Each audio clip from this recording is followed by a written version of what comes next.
来乡亲啊，继续来看的是这个泰国的国家公园有一只小象跌落排水坑，这个象妈妈走伫个边啊，唔肯来离开。国家公园的人员赶紧调机具来救援，不过这个象妈妈的身体出状况，率先来昏倒。救援人员是赶紧先帮这个象妈妈来做心肺复活术，现场是紧张，阁互人感动。CPR 嚟咯！救援人员跪伫咧母的象的身躯顶，用规身躯的重量改做 CPR， 吊伫咧排水孔的四只象一直大声吼，紧张的画面，互大家拢看个真感。这个事件就发生伫咧7月13号，泰国的考爱国家公园。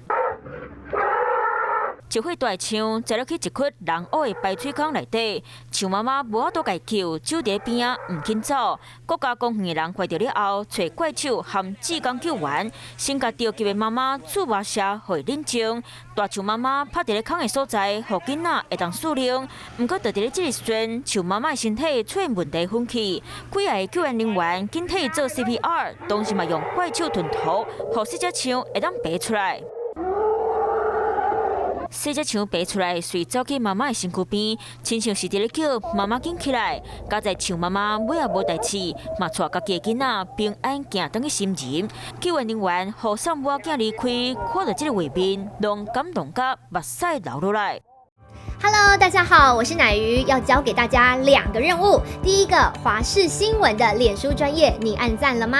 还有华视新闻的 YouTube 频道，赶紧订阅起来，还要记得按赞，开启小铃铛哦。